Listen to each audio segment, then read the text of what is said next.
Good afternoon.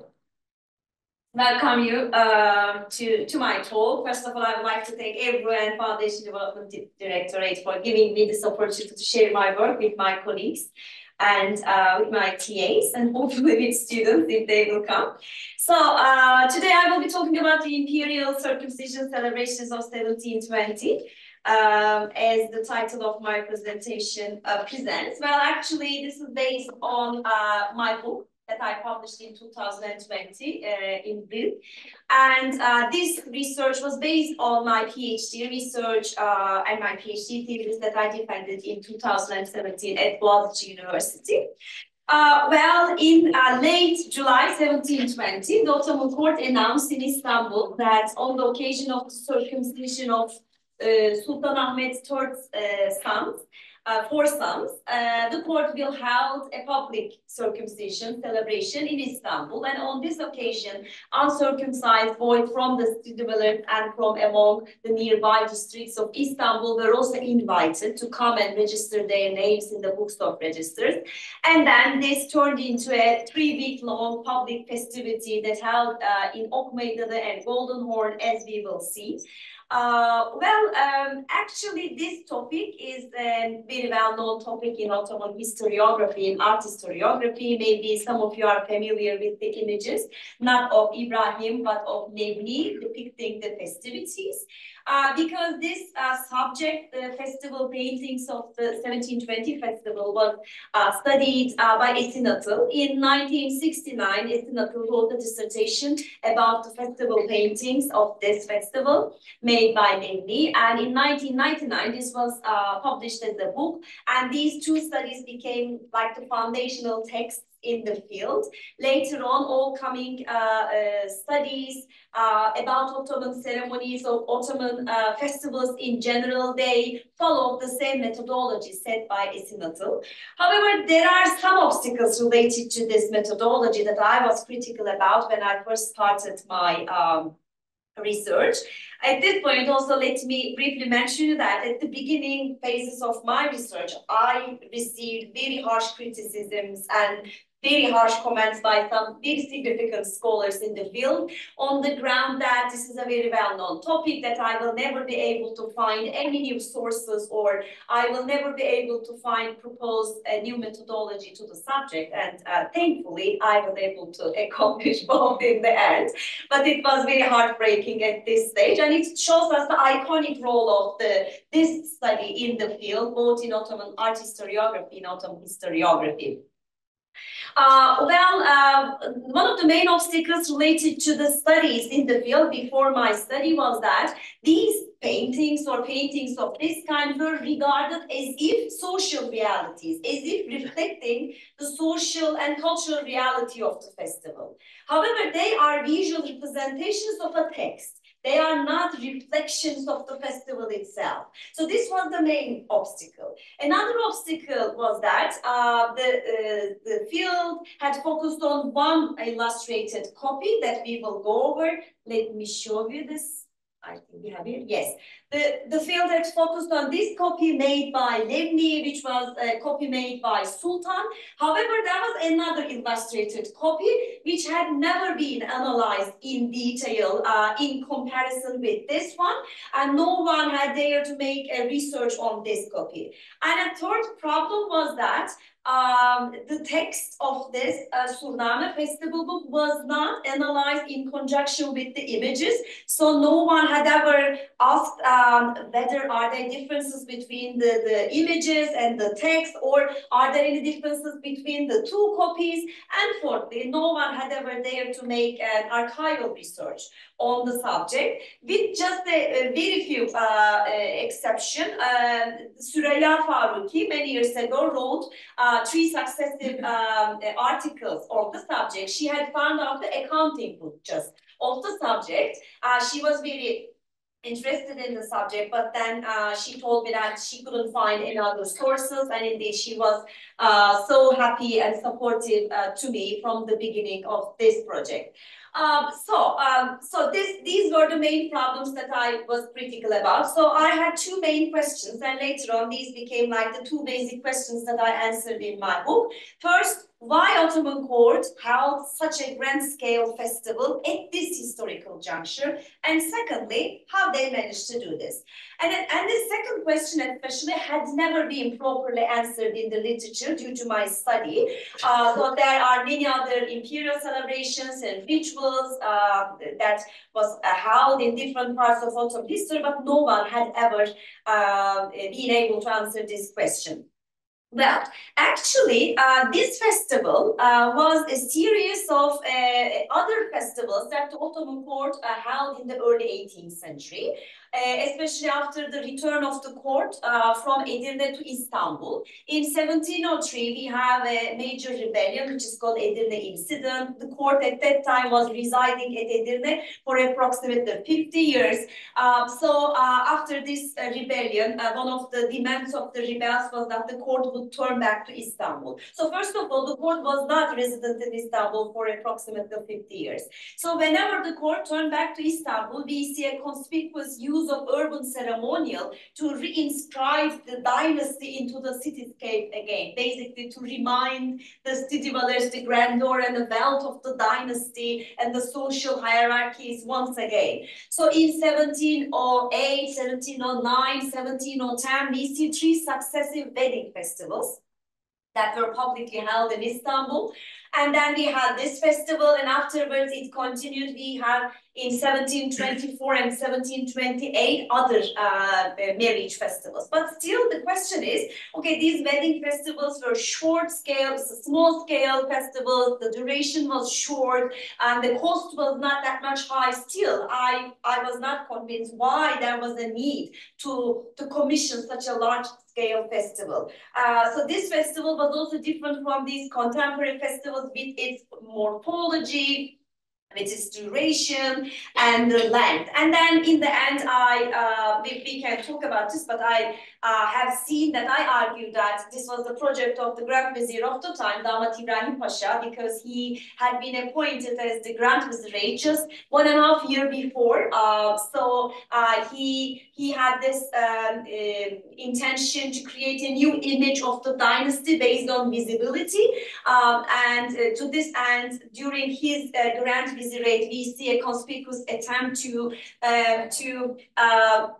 put the Sultan and the dynasty on the stage as the ultimate host within the social hierarchy of the Ottoman system. However, this was an illusion because in the early 18th century, the monopoly of the Ottoman dynasty in patronage system was severely curbed. There were alternative households, and the patronage was not now based on the palace. However, this was, I argue, was an attempt to revitalize the image of the ultimate benefactor. So this is my main argument. But this festival was also different from the previous ones with its venue, with the festival site. So traditionally, the festivals in the Ottoman Empire were held in hippodrome. So you see the hippodrome. So this is Damat Ibrahim Pasha Palace. You see the balcony, and here you see the illustrated manuscript from the 1582 Surname. Look at the balcony. This is the same balcony where Sultan was sitting. So this is the main venue where Ottomans were holding their public festivities, just like the Byzantine times. So this hippodrome was also a place for public festivities as well as rebellions during the Byzantine time. So Ottomans continued this tradition. And in the 16th century, we have numerous imperial festivals that were held in hippodrome. And in the 17th century, we have some processions that went along this road. So first of all, we have a departure from this tradition. For the first time in the history of Ottoman dynasty, we see that an imperial celebration extended outside the walled city. As you see, so this is the Ok Meydanı, this is Golden Horn, and I will show you. So they extend over there. So this shows that Ok Meydanı, proximity of Ok Meydanı and Tersane Palace. This is a late 17th century map. So Ok Meydanı at that time was an empty space. And most of the daytime festivities were held at the open ground of Ok Meydanı. And in the nighttime, the Sultan, his retinue and attendants were moving to the shores of the Golden Horn. So on a daily basis, they were moving in between two sides. But actually, this extension to the shores of the city and also to the outside the Gold Peninsula were in parallel with changes in urban topography. We know that the city was extending to the shores as well as to the outside of the Gold Peninsula since the early 17th century. In the 18th century, for example, Kasımpaşa had been a huge residential palace place.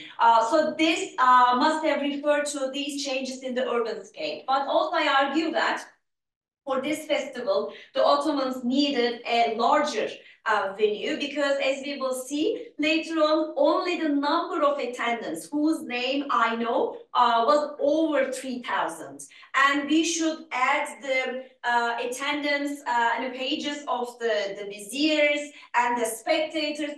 Then in this space, there should have been like tens of thousands of people. And Hippodrome as basically cannot accommodate this amount of people, as you can see. So this must refer to then to the growing number of bureaucrats as well as the attendants and the pages in the Ottoman court as well as to the urban dwellers. Well, for this study, primary sources are all critically important because I had, for the first time again in the field, I had at my hand a variety of sources with great numbers. And in this study, I collaboratively used archival sources, pictorial sources, and narratives from a critical approach to provide a holistic analysis of the festival, which I was able to do. Holistic means I am looking at each and every aspect of the festival and to their interrelationship. So no aspect is overlooked or is left away. So the first sources, obvious sources are the Surname. Surname is a genre. Surname means festival book. It's a genre that was developed by the Ottomans in the early 16th century. So whenever there was an imperial festival, certain authors were writing surnames, festival books. Today we have 11 surnames and some other contemporary narratives.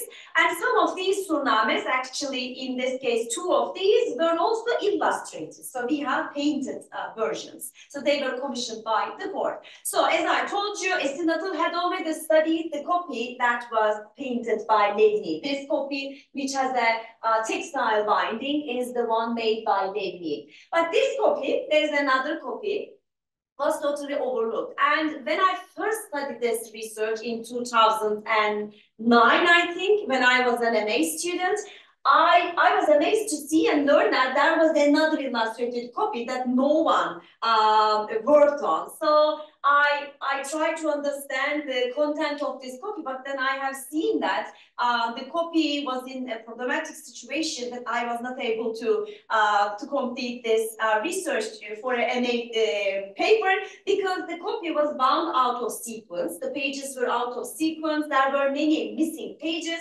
So to me, whenever I started my research, it has taken approximately 1 year and 1.5 years to rebind, so to, let's say, relocate all the original pages. So in the end, I created the exact sequence of the pages. So I was able to understand that 24 folios are missing from this copy, and originally there should be 77 double page and 1 single page paintings, but now we have 6 to 8 double page and 3 single page paintings. Just to show you the condition of the manuscript. So this is how it looks like today. So here, for example, you see an illustration page and here you see the text. So if you don't read the text and you don't compare the text with the other copy, you could assume that, okay, this is the illustration of this page. However, this page does not follow this painting. Normally, you have the text, textual narrative, then you have the painting. So this is, for example, from the 4th day. But this is a painting from the 1st day. So in order to find the exact image or exact pages of the text, you have to compare it with the other copy and read all the text. And for example, this is how it should look like. So this is what I did for more than a year. But then I was able to understand the content of the manuscript. Also, I made a codicological analysis. For example, here you see that the binding is of leather, but this is textile. So we understand that. So this was a much probably beholded copy that in the 19th century it was bound out of sequence, and then it was rebinded again. And during this process, so this date 19th century, for example, it was binded again, but this one was not. So there are this kind of details. Also, I looked at the pages, which pages are pasted, things like this. Anyway, so these are the first sources that I had, but this one had never been studied before. So other than this, we have a non-illustrated festival book written by Hafız Mehmet Efendi. It was transliterated when I made this research, and it was published. However, no one had ever comparatively used this non-illustrated surname with the other surname. However, I was curious to see how this one represented the festival and the other one, the divergences between, because this one was commissioned by the festival superintendent, as we will see, like the chief organizer of the festival. However, in the case of the other one, it was commissioned by the Grand Vizier. So I was thinking that from an ideological point of view, they should have been referring to differences. So this copy is very simple, the language is very simple, less detailed, it is very short, but it is useful in some respects. Then we have Chronicle of Rashid Mehmet Efendi, who was the official chronicler of the time. We have chronograms, other chronicles that were written for earlier festivals and memoirs of foreigners, but the most significant and interesting sources are presented by the archival documents that I discovered at Prime Minister Ottoman, then Prime Minister Ottoman Archives. You understand it anyway. So I have found 3,482 unindexed archival documents that were preserved in 19 dossiers. At that time, they were not digitized. When I was making my research, I was shocked. Anyway, if you are interested, I can also tell this story. And then I continued to make a research, even if I found this, because as I told you, Süreyya Hoca had found an accounting book, so I thought that there should have been other documents in other catalogs. So these are the catalogs where I found documents. So then you can understand the documents related to the festival were dispersed among different catalogs. So this is the main problem related to a subject like festivals. Also, it holds for art history. If you would like to find an archival document, you have to look at each and every catalog because it could be everywhere. So there is no single catalog that you can find something. So based on these sources, and based on their analysis, a comparative and critical analysis from a holistic approach, I studied and examined the festival in 3 phases, and these make up 3 chapters of my book. The preparation of the festival, which refers to a 52-day-long period of preparations. And the staging of the festival, it refers to a 3-week-long public festivities, and then representation of the festival, referring to the aftermath. How the commissioners of these surnames wanted to be remembered or wanted to project the image of the festival. And in this part, I'm making a critical analysis of the text and image and archival documents to see their different representational strategies. Well, starting with the preparations, well, in late July, I think it is exactly 20th or 22nd of July. So we see an official announcement was made by the Ottoman Palace that the festival will be held. And automatically, the palace appointed the chief superintendent. So this was the custom. This is a temporary design position. Whenever there was an imperial festival, a bureaucrat was given this temporary title of Suremini, the festival superintendent. This time it was the superintendent of imperial kitchens, Matbaha Amiri Emini, and Haj Halil Efendi. So they gave him the task, but I argue that he was a figure close to Damat İbrahim Pasha. So I argue that highly probably Damat İbrahim Pasha preferred him. Anyway, so this is him, as you can see. So this man was the chief responsible.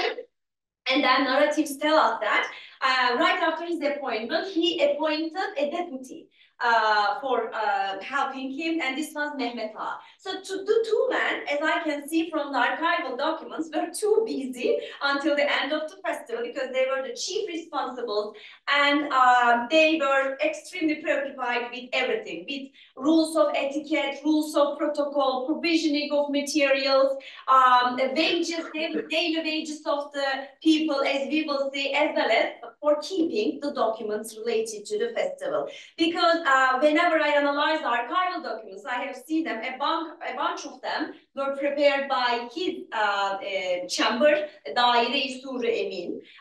So his clerks were writing down the wages, all the expenses that they made, also the rules of protocol, and simultaneously from the accounting bureau, 3 scribes were assigned specifically for keeping the expenses and the registers of the court, and Ibrahim Efendi and 2 scribes. So his name was already mentioned in the narratives, but also I could see his name in the documents. So simultaneously, 2 offices were keeping documents, and in the end, the Office of Accounting Bureau asked extra documents from the Office of Chief Supervisor.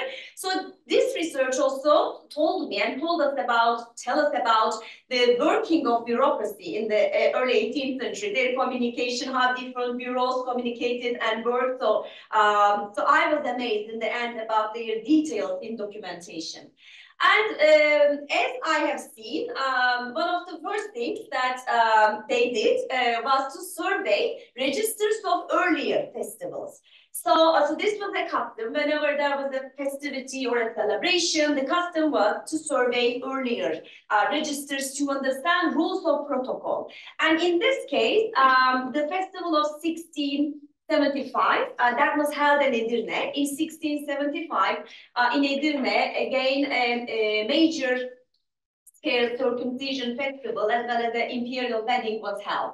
So in this case, I have seen that they made drafts, they made copies from the registers of the 1675 festival, and then like this document, so this is a document made by Halil Efendi, we see like his signature. So the red ink shows indications like he's asking Sultan. So this is about the number of dining spreads in the imperial banquet. So he's asking this kind of question. Sultanım, whether are we going to follow the same format? Sultanım, are we going to give 3 dishes to this bureaucrat? Things like this. In this case, we don't have the imperial response of the Sultan, but sometimes also we have it. So it shows us, first of all, in its morphology and protocol, the festival dwelled on tradition. And then, when I analyzed all the documents related to festival preparations, I have seen them. There were 4 critical tasks through which Halil Ağa and Halil Efendi and Mehmet Ağa were preoccupied with. The first one was provisioning of copper utensils, kitchenware and tableware items for imperial banquets. And the second one was supply of food products, as we will see. The third one is making of large-scale mahals and candy gardens, as we will see. And then the fourth one was registration of the names of uncircumcised boys so that they can also come for circumcision. Well, utensil provisioning process kapkacak in Turkish, so it was very complicated. So this shows us a summary list of all institutions or like groups from which the court borrowed utensils. I have lists showing me the purchases from the market, showing me the borrowings from Imperial Armory, Cephehane, and then borrowings from Imperial Treasury, Hazine, as well as borrowings from individuals like this. As you can see, so this is a reflection of this, the same. In the end of one of the books of documents, there was a, we call it ijmal summary, showing the total numbers of the utensils that are asked from each group. So you see officials of the state, like bureaucrats, and then 11 religious foundations of the city. So each group are supposed to borrow different kinds of utensils. And then it was interesting. Inhabitants of Kağıthane, Ok Meydanı, and Vezneciler, they were also supposed to give their utensils. Armenian and Greek churches, Jews were exempt because of their rules related to eating. Maybe you know it. In the Jewish rule of eating, for example, if you mix a milky product with the meat, then it is untouchable, something like this. So Ottomans respected it, they were exempt, but the Armenian and Greek churches could not. And guildsmen of the city, you see generally they gave gilded dishes. So this is the number asked. Why I'm taking your attention to this? And also, if you would ask me how this borrowing process worked out, they appointed a certain scribe, katip, for this process. His name was Abdurrahman Ağa. Abdurrahman Ağa was responsible for issuing receipts. Yani böyle makbuz. So it shows us this receipt and it's front and the back. For example, it shows us the receipt of Mahmut Fethüdayi Kuyumcu. He was a steward of the Guild of Goldsmiths. So it shows us the number, type, and weight of utensils that he gave. And after the end of the festival, he was bringing this document, and it's indicating, for example, 20, I don't know, dishes at this weight. So exactly, he would receive 20 dishes with this weight. So this is how the process was handled. So it shows us this. And also from the Imperial Armory of the utensils were taken. I would like to take your attention to the wooden spoons. So 30,000 wooden spoons were taken, but this is the number returned. So they were, let's say, stolen. I have a problem because it's very easy to put the stone, put the wooden spoons inside. So you see the discrepancies between the numbers. Some of them were not going back.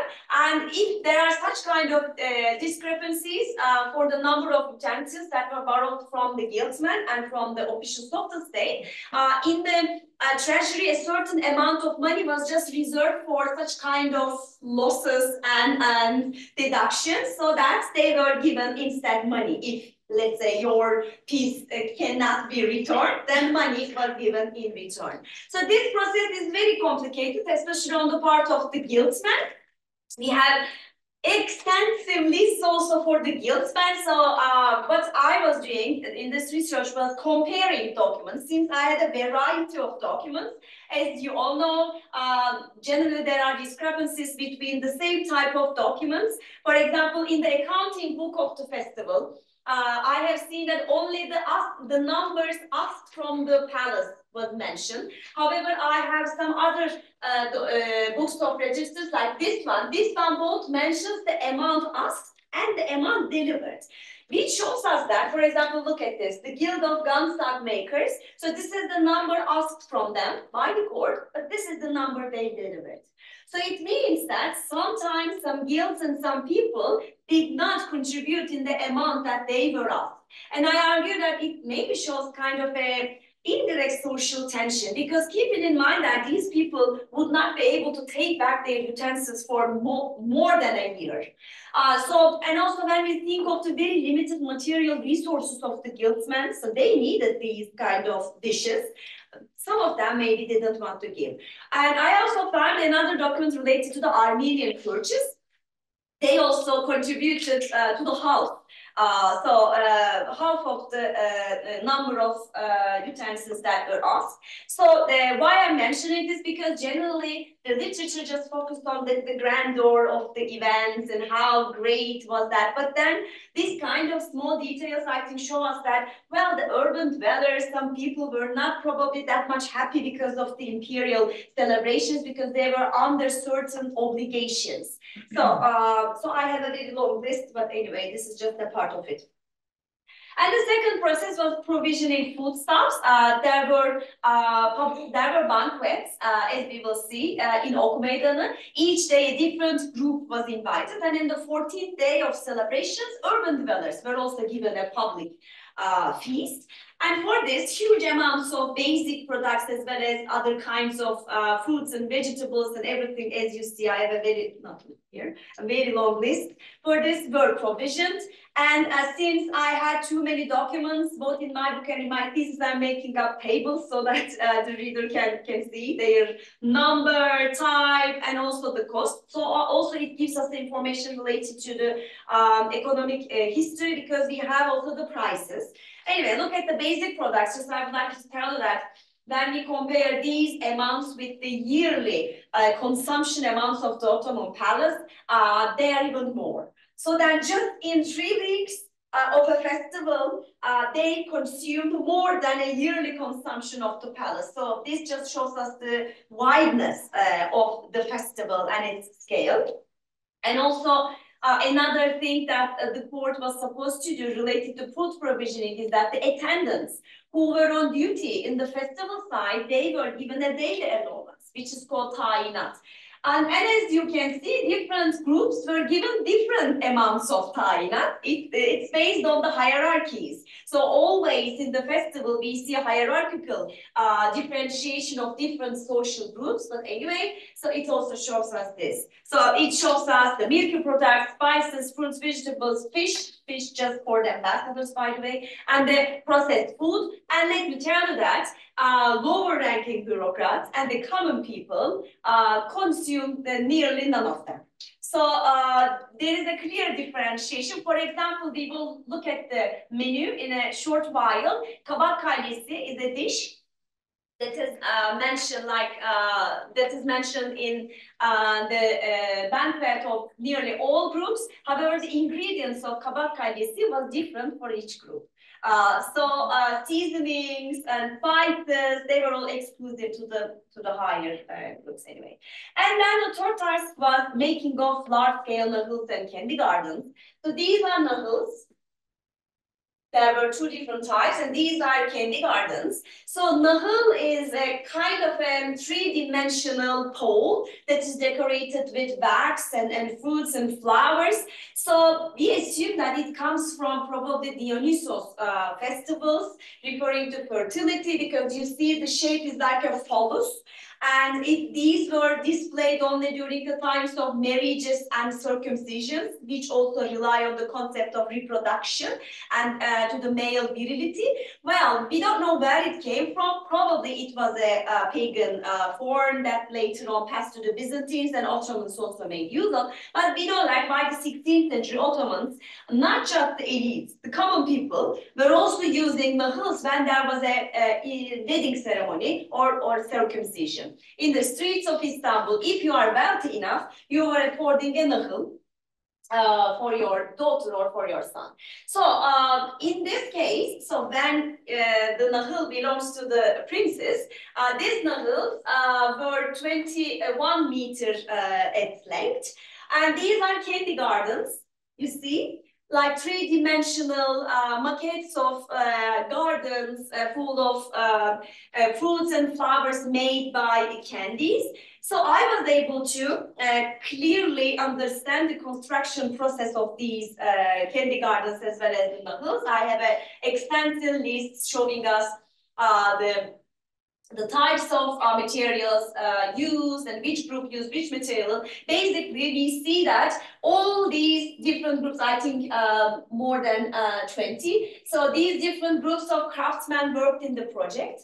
So they were asked to come together on the occasion of the festival. So they were obliged to work for the project. And it shows us the total wage and the amount given to the objects and to the decorative items. So these craftsmen came together, and in total we see that there are more than 2,050 men. So for 52 days, they worked very hard, because I see some petitions written by Halila saying the urgency of the completing nahils and candy gardens before the inauguration of the event. And in one of them, Halila says that work day and night without any sleep so that you will finish the project. So they were really huge enterprises, and I published how they were designed and made in a separate article anyway. So this shows us the road of the procession. So in the end of the festival, these nahils and kindergartens passed along these roads. So they were publicly displayed in the city. So they are like the symbols of the wealth and symbols of the abundance of the dynasty in this case. So this is today's Istanbul University, Old Palace. So they departed from Old Palace. They passed through Veznecilerden Saraçhane. They moved to Aksaray. Then they, from the Laleli Mosque, they made a round tour. And then from Aksaray, they followed Divan Yolu. And finally, they came to Topkapı Palace. So you see, the road is quite strange. Normally, what was happening is that, so they were departing from Old Palace, and then automatically they were coming to the Hippodrome. But I argue that highly probably, intentionally, they extended the road so that all the city dwellers would see them. But I cannot imagine how complicated could be carrying these very huge nahils in the very narrow streets of Istanbul. And then the fourth phase refers to the circumcision of the uncircumcised boys, as we will see in some minutes. We also have extensive registers identifying even the names of each single boy who was circumcised during the festival, as we will see. So, after this preparation phase, 52-day long, the festivities began at Ok Meydanı. By the way, I should mention you that 52-day was very short for organizing such kind of a festival. In the former festival, it took over more than 6 months. And in the 1582 one, it took over more than a year. So that seems to be like an urgent case. We don't know actually why in this year they wanted to make this festival, but it is very short in the standards of the Ottoman court. So it shows us the configuration of Ok Meydanı a week before the inauguration. Public festivities began on 18th of September. A week before, the site was adorned with the tents. So almost they made a kind of a military encampment at the Ok Meydanı, as you can see. So this is the tent of the Sultan, and the tent of the Sultan and his attendants is kind of surrounded by very light barriers, as you can see. And then facing it, we have the tent of the Grand Vizier and the other viziers. And here we have the courts of the armorers and other service-related tasks. So almost they created like a military camp at Ok Meydanı. Well, I think this pattern also dwelled on the former festival that was held in Edirne, because this drawing is contemporary to this festival, made by John Covell, who was a British priest who had seen 1675 festivities at Edirne. And based on this is a reconstruction. I didn't make it, but anyway. So based on this, they had also held this festival in the open ground, which is called Sırık Meydanı, just like Ok Meydanı. However, the difference of Ok Meydanı is that in this case, the encampment, let's say, was just adjacent to the walls of the palace. And just there were a number of tents that they pitched. In this case, however, it was very far from the palace, which means that, for example, the palace kitchen had to be transformed totally to Ok Meydanı. The distance is so vast. And also, we have here tents of all bureaucrats and courtiers, so then they just went beyond this idea. And it shows us the names and numbers of attendants who were on duty on the festival side. So even just if you calculate this, even this is more than 4,000. Just the attendance in the festival side. So we have a huge mass of people over there. And we know that Ok Meydanı was filled by urban spectators, both men and women. Generally, people are curious about women. What happens is that you can see women over there. In the third day of the festival, an official edict was issued that and allowing women to come and participate. But then we understand from the narratives that actually women were coming. So then this edict is like a justification. Since they were coming, the ulema was so furious. So then the Sultan had to respond this because they were coming. So they were watching the events together. So this is called in festival studies like a temporal break. So during the time of festivities, both in Europe and in the Near East or in the Ottoman case, whenever there were public festivities, social norms were relaxed for a temporal break time. And later on, whenever the festival will end, it will go back to the normal. However, during this period, just like whenever there is a wedding, we get fancy hairs and fancy dresses, this is just like this. So this refers to that, not because the women were coming together in public space with men. No, just during the duration of the festival. And the most obvious beneficiaries were the boys. Look at them. Do you see them? So they are the uncircumcised boys from among city dwellers. You can understand that. So I told you, whenever the announcement was made, uncircumcised boys were invited. So I have seen in the documents that it went into two phases. The one was that personally, you or your father, if you don't have a father, your mother anyway, personally coming to the first courtyard of the Ottoman palace and registering your name. And secondly, petitioning to the court.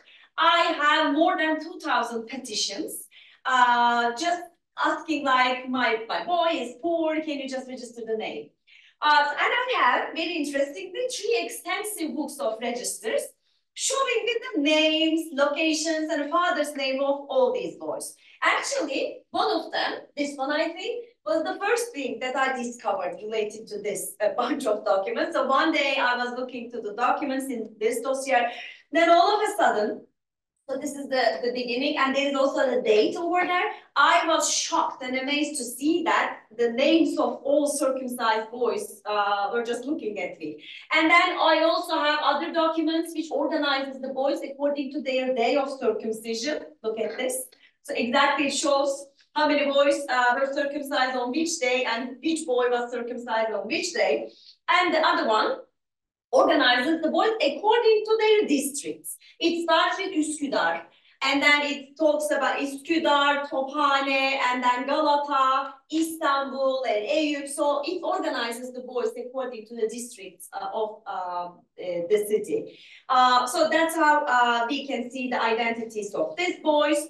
And these boys, look at them, they are wearing kind of a uniform. This actually refers to an actual situation. Also in the narratives, it says that the Sultan, as he was the benefactor, was also giving a clothing package to the boys. And actually, they had a clothing package, but you can see their clothing package was very cheap in compared to the clothing packages of the sons of elites.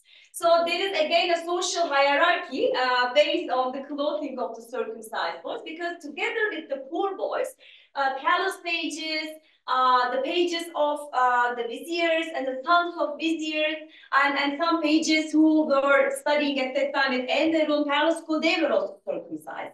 And compare this. For example, for 5 pages from the inner palace, the worth of their clothing was 50 kurush. However, the boys get just 2 kurush simple clothing. Also, they just had a simple belt. They didn't have pants. They just had a kind of an outer skirt.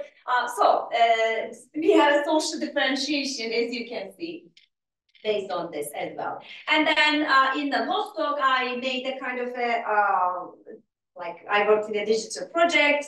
So it was a GIS mapping project. So I placed the districts of each single boy in a digitalized map of Istanbul. So anyway, so hopefully one day I will publish something related to this because it requires more work, but this is how it looks like. This is a map that I have made.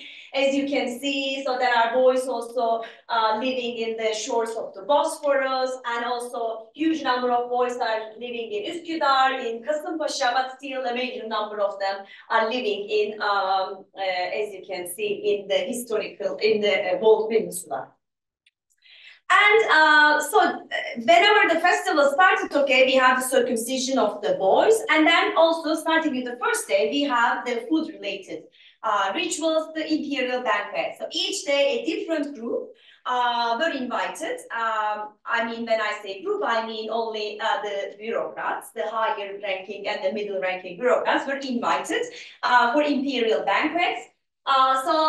Originally I can show you. So this is, so there you see, so the 3-column tent. Do you see the 3-column tent?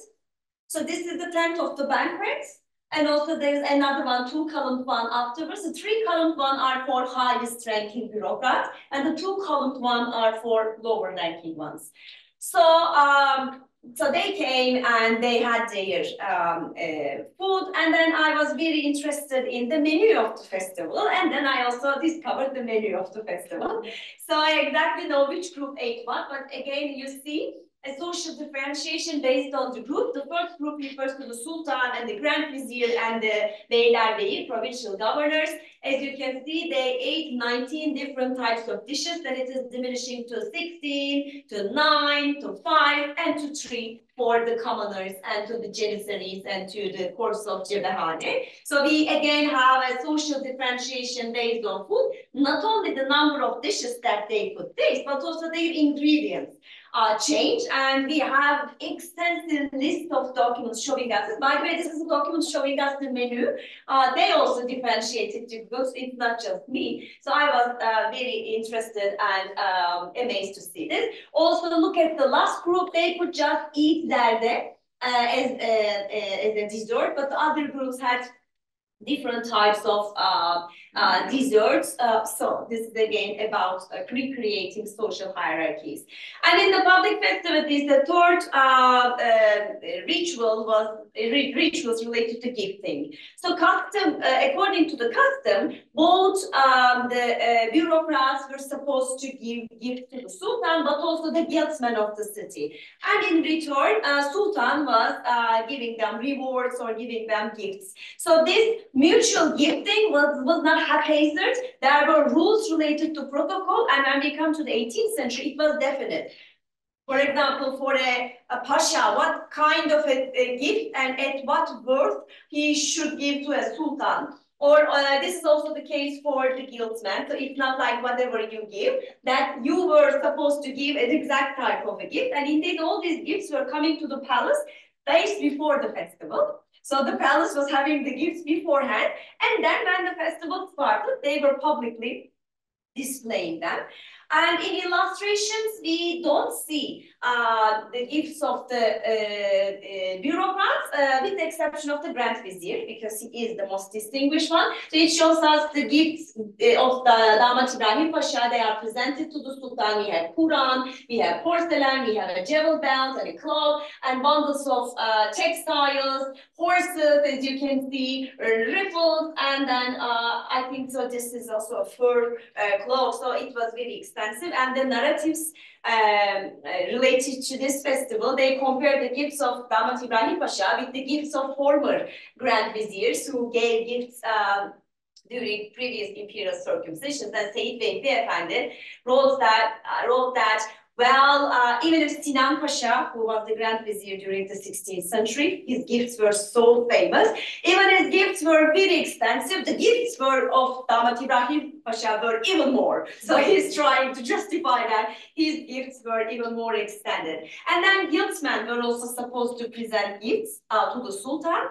And I have seen from the archival documents that it's a very complicated situation, because before the start of the festival, I have found a petition of the guilds. The guilds came together and then they realized that they didn't have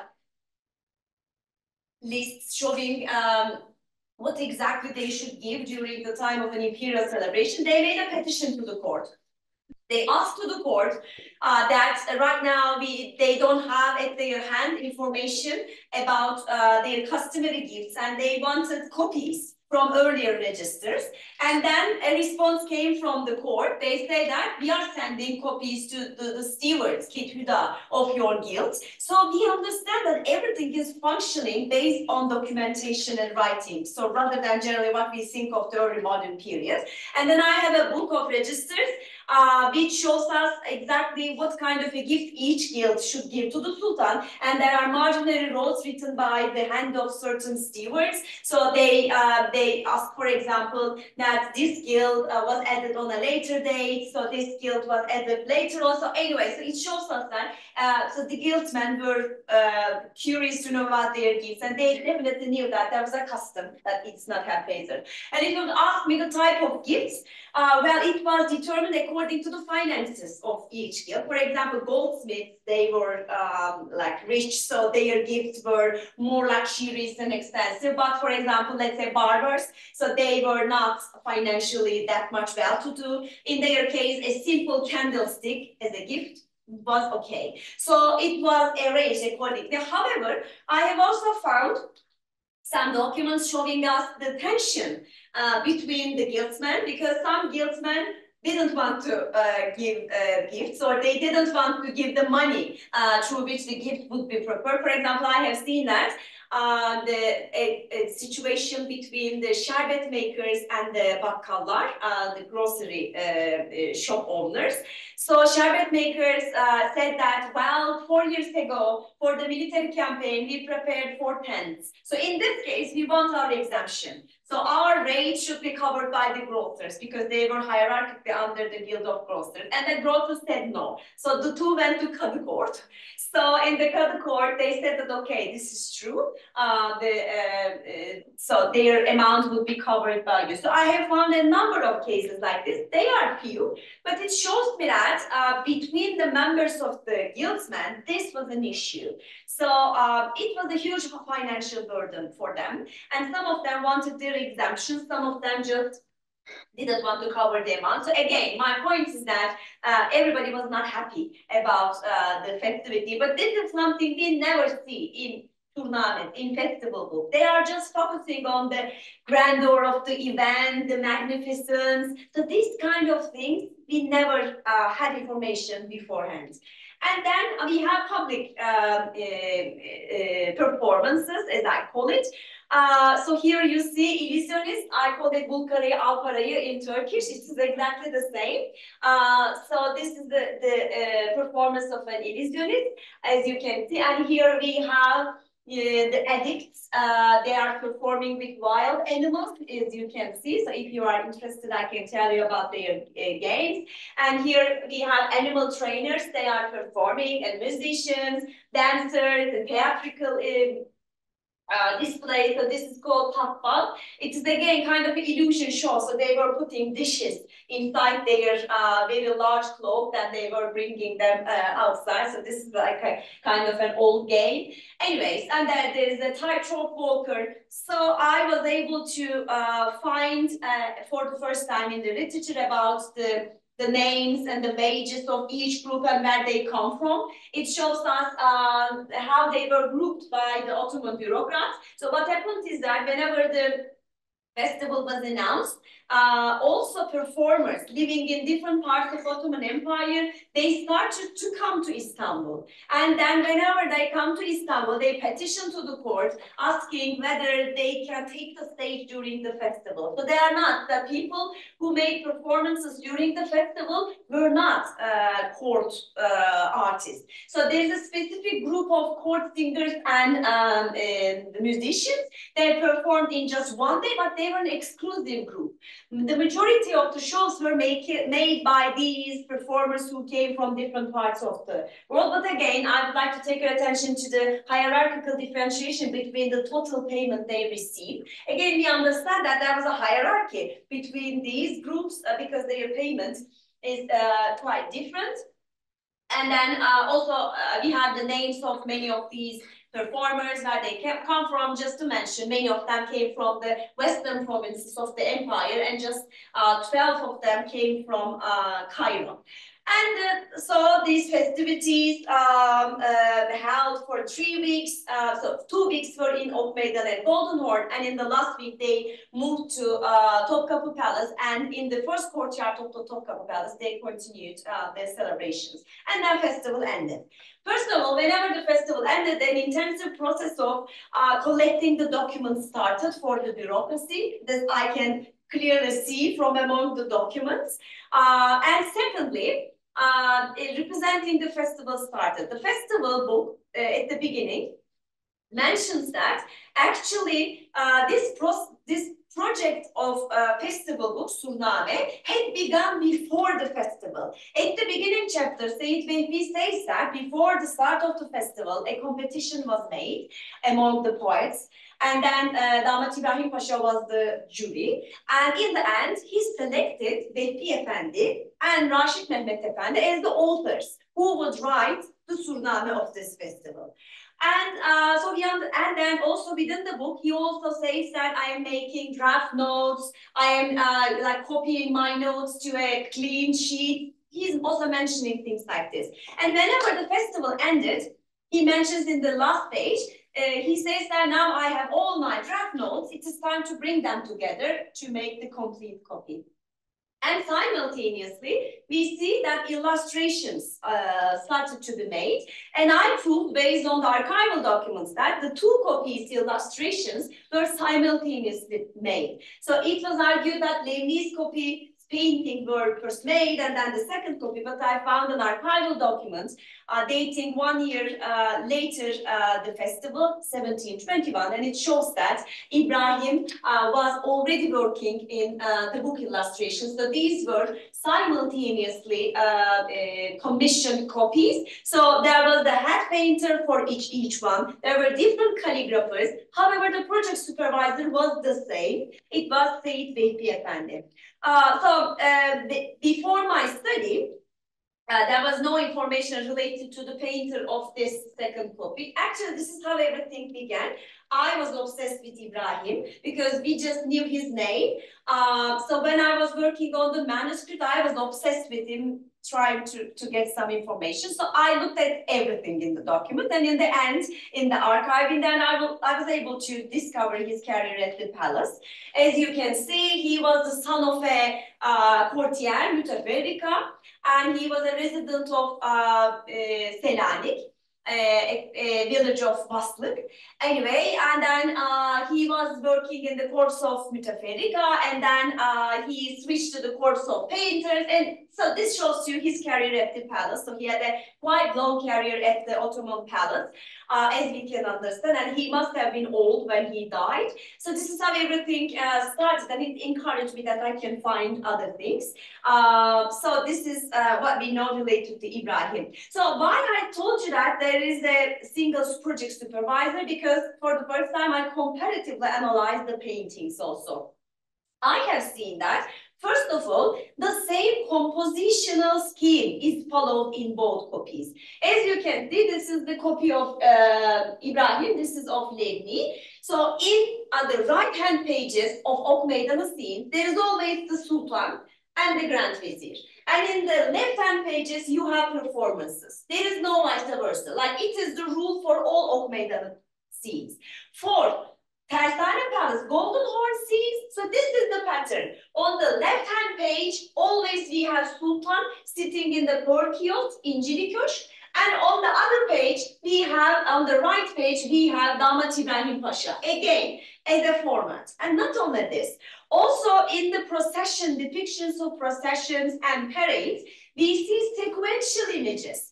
So this is particular for the Ottoman pictorial tradition, because for the first time we see sequential images without interruption of the text. Beforehand, there is no precedent. So this is the first example. We see this both in Ibrahim and Levni. And in guild parade scenes, we see S-like movement. So look at this. This is by Levni. So do you see the S movement? It's called the serpentine movement. Do you see it? And for the Ibrahim, so we could see it whenever I recovered the pages. Look at Ibrahim's one. Do you see the S?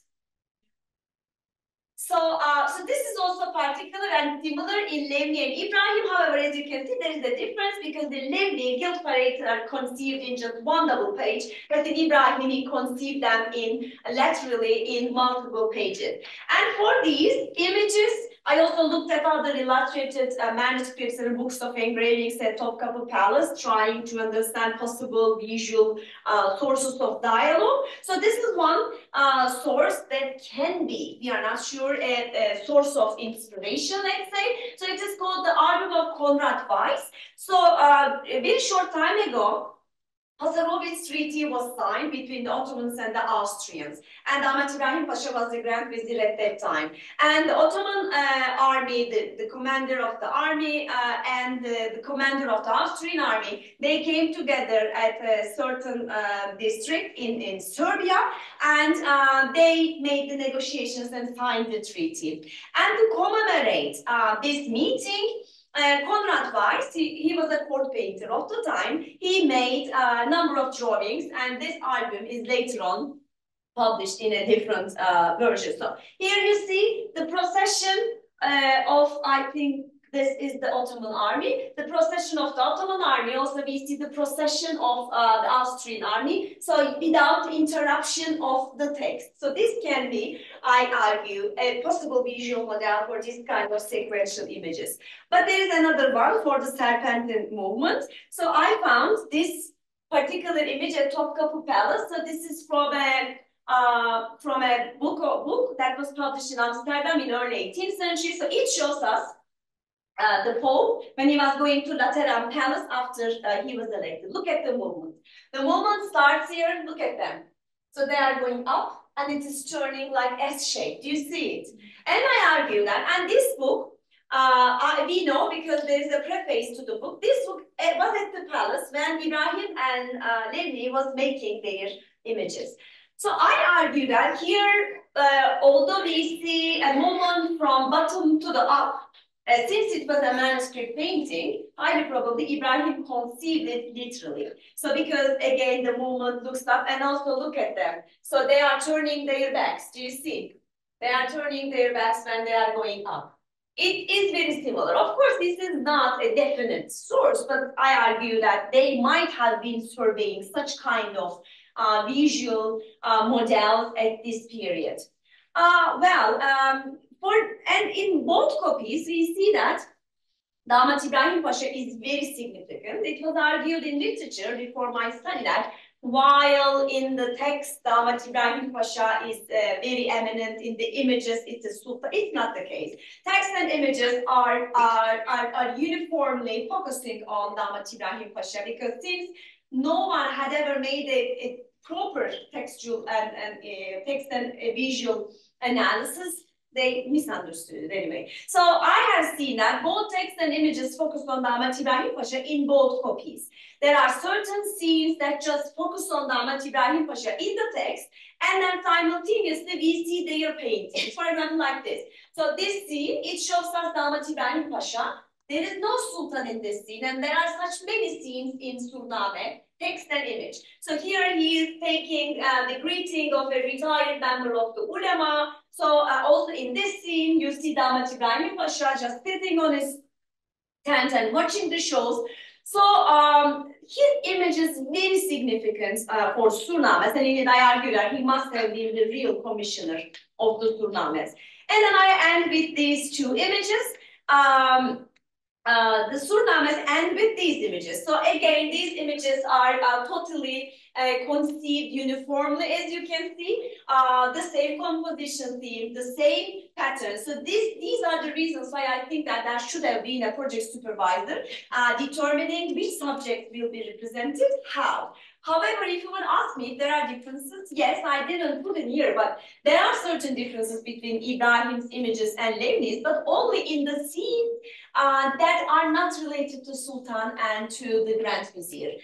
Let's say, just in the scenes that show us public celebrations and performances that are, I say, insignificant in terms of the ideology of the festival, they seem to be free, independent. For example, Levni depicted musicians for that day, but then Ibrahim depicted, I don't know, acrobats. So they are free in this case. However, when there are scenes like this, scenes that either focus on Damat İbrahim Pasha or like the opening procession, or scenes like the guild parade that are very significant ideologically for the text, they are totally uniform.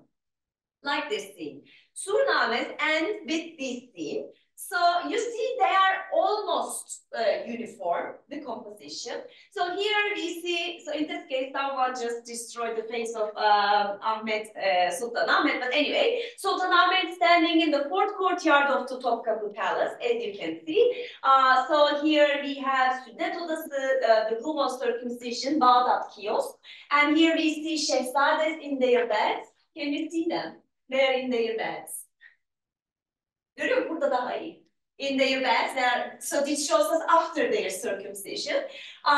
So they are over there. So at the gate we have Damat İbrahim Pasha and the chief physician because the circumcision just ended. And here we see Sultan Ahmed distributing gold coins to the palace pages. You see it. Well, why I'm focusing on these? Because this is how the images of surnames end. However, when we look at the text, there is no such scene. The text ends with this kind of a, event.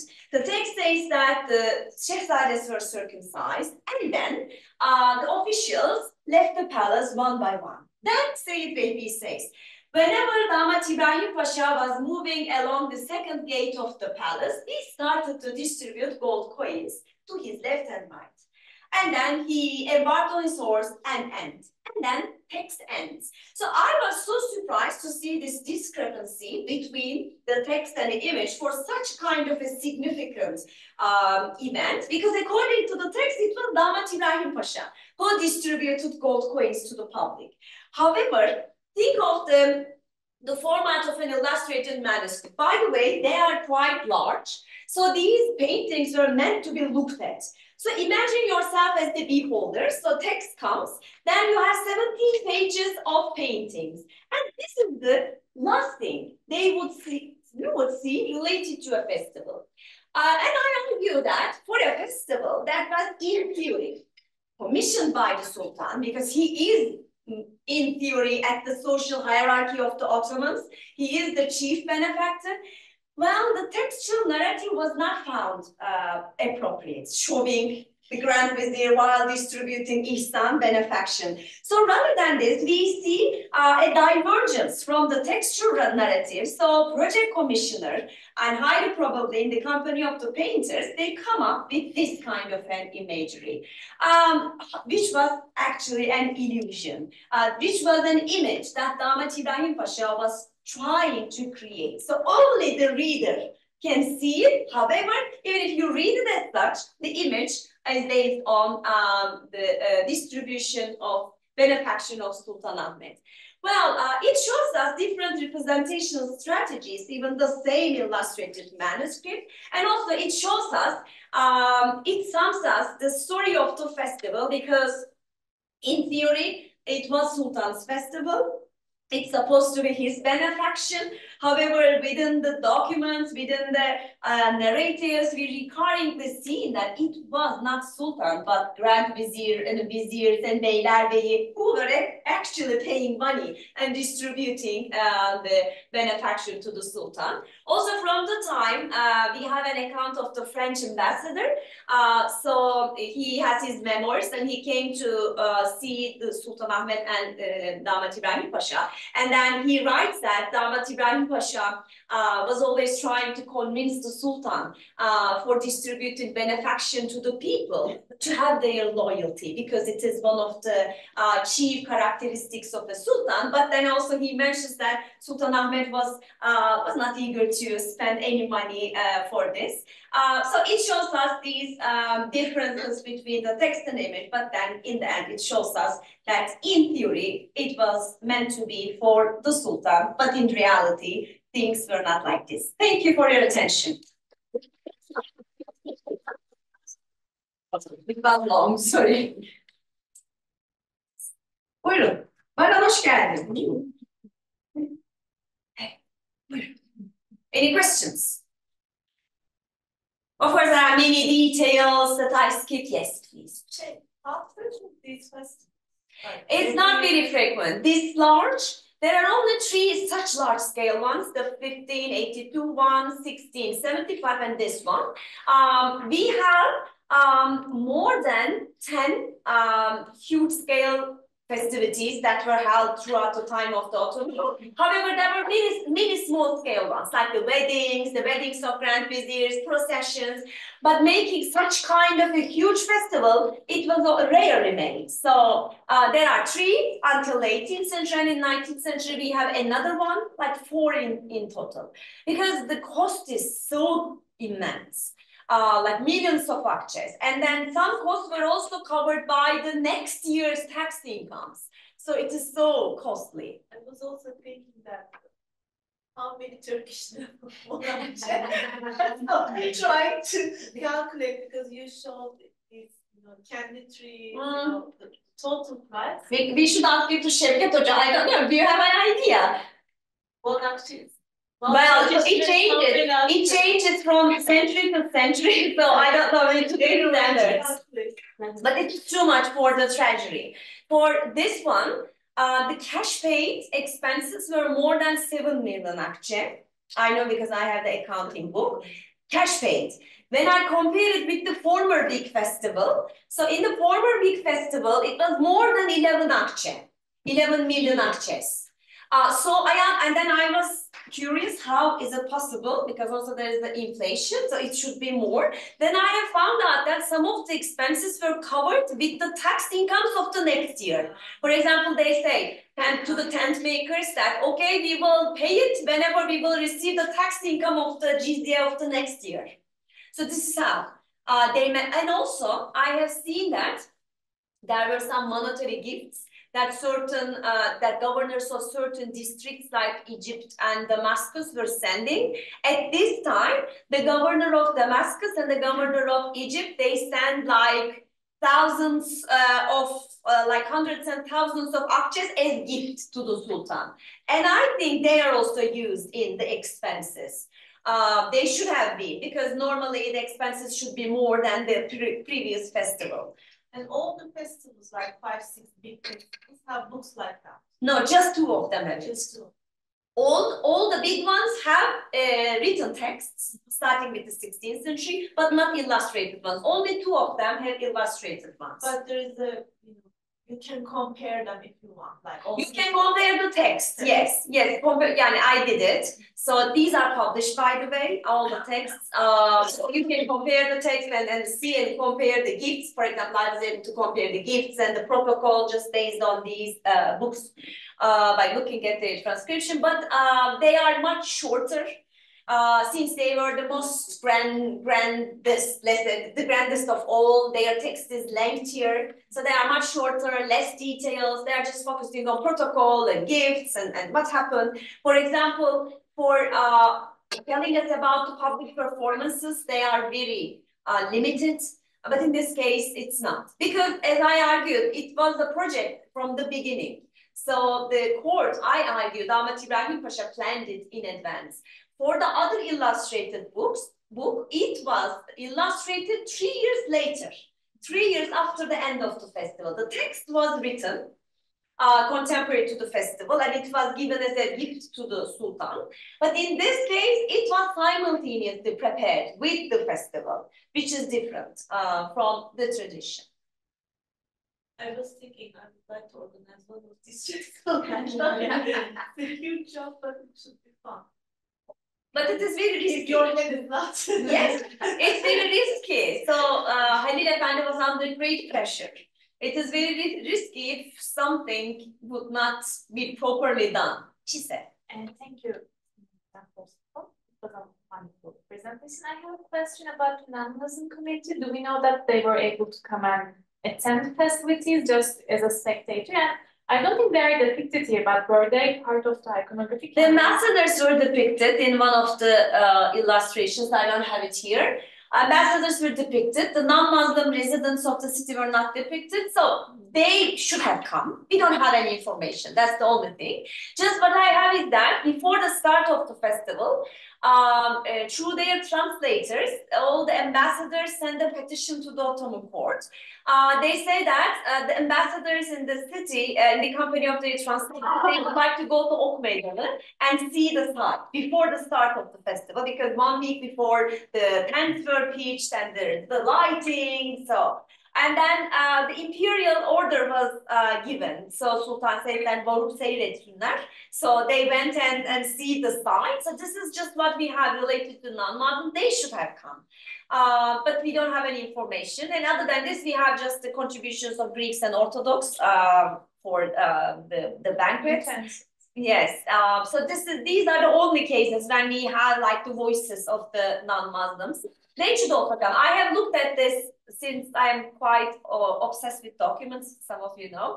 I was checking the names of these circumcised boys, so I was trying to see maybe there is a boy who converted to Islam and he's circumcised. So in this case, I couldn't see it. There is just one page that he was circumcised. I couldn't find it. They were all Muslims. So we didn't see it. But highly probably they came. So because no restriction. No restriction, of course. There is no restriction.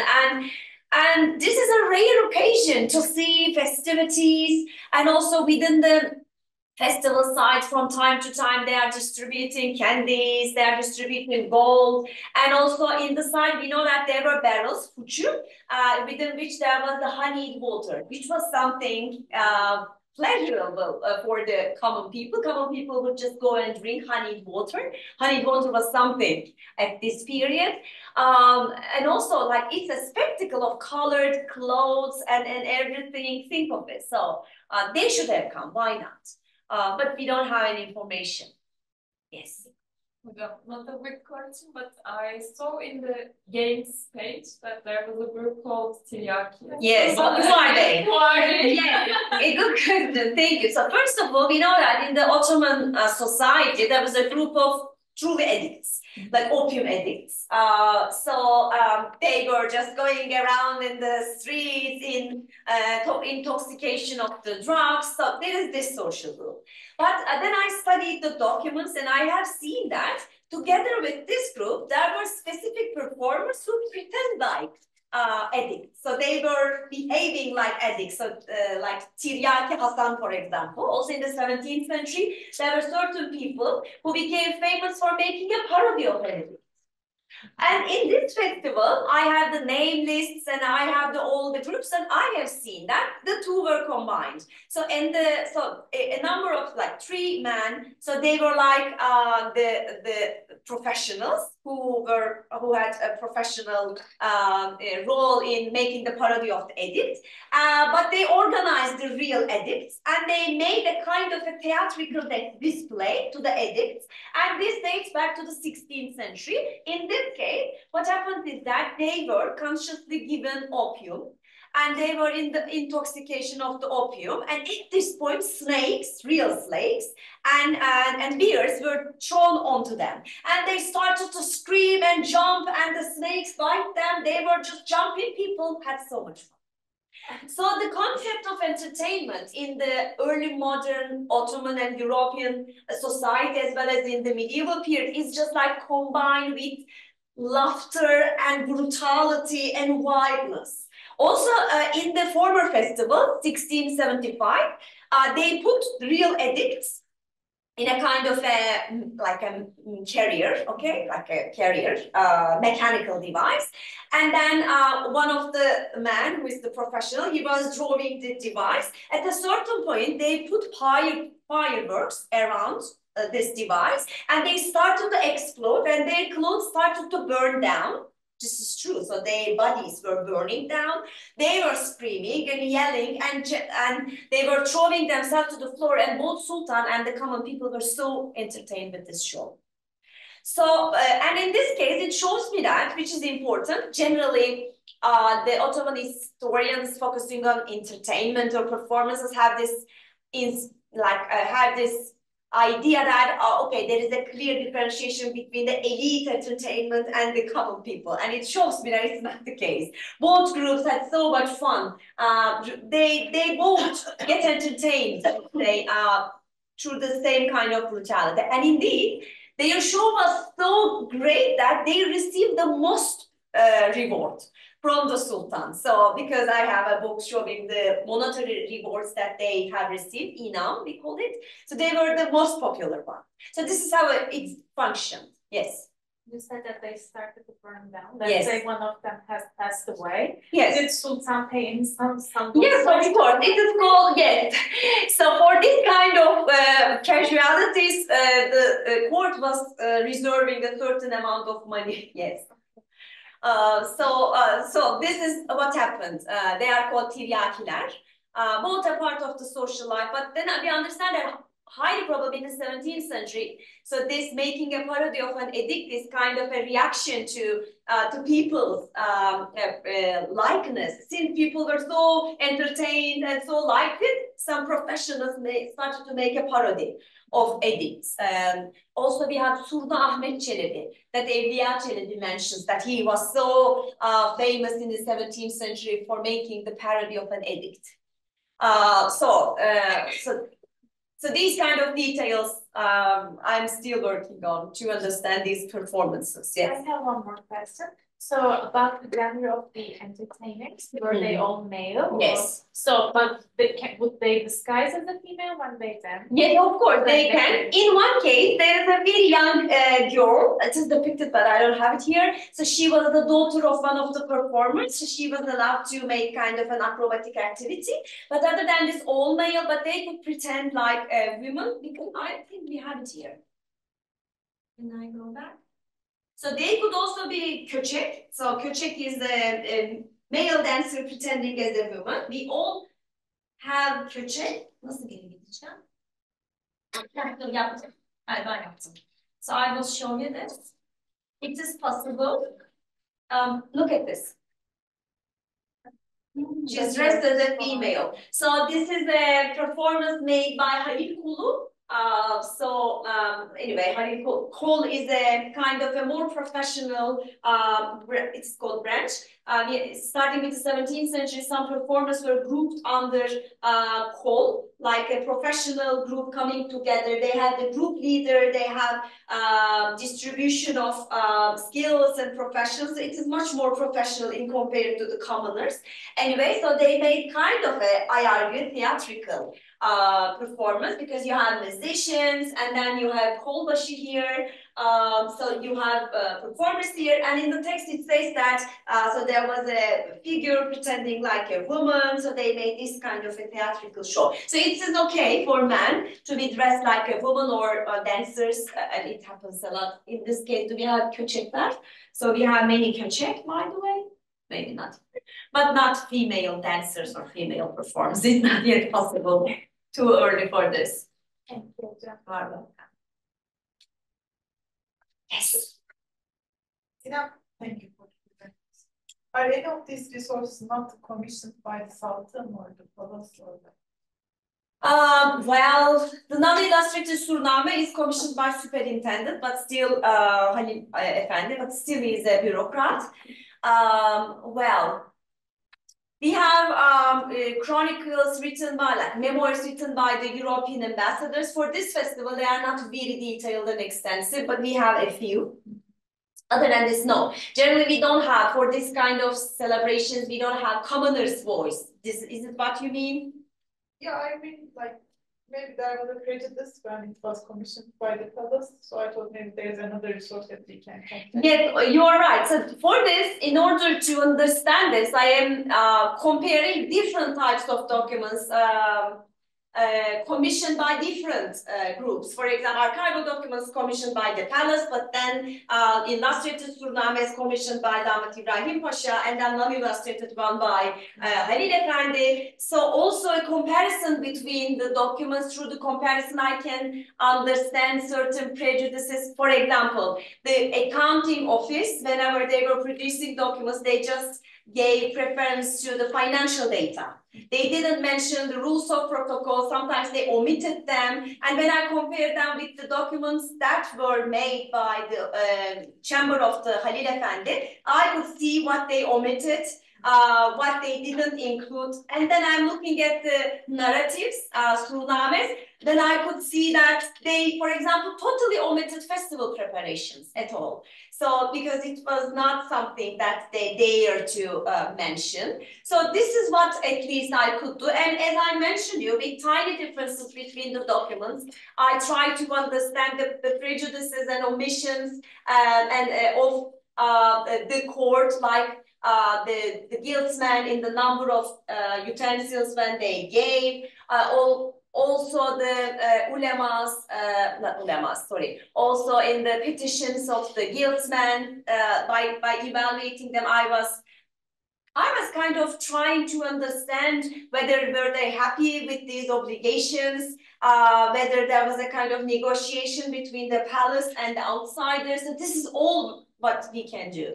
So in generally for this kind of subjects, we don't have outsiders' voice. And in this case, as I told you, the Western European ambassadors' accounts are not very extensive as well. For example, for the earlier festival, John Cowell gave a very detailed account. In this case, they did not. They just very briefly mentioned this. But at least I was able to cross-check the information both between the documents themselves and between different types of documents. Rica ederim. You are very welcome. Çok teşekkür ederim. Ayaklarınıza sağlık.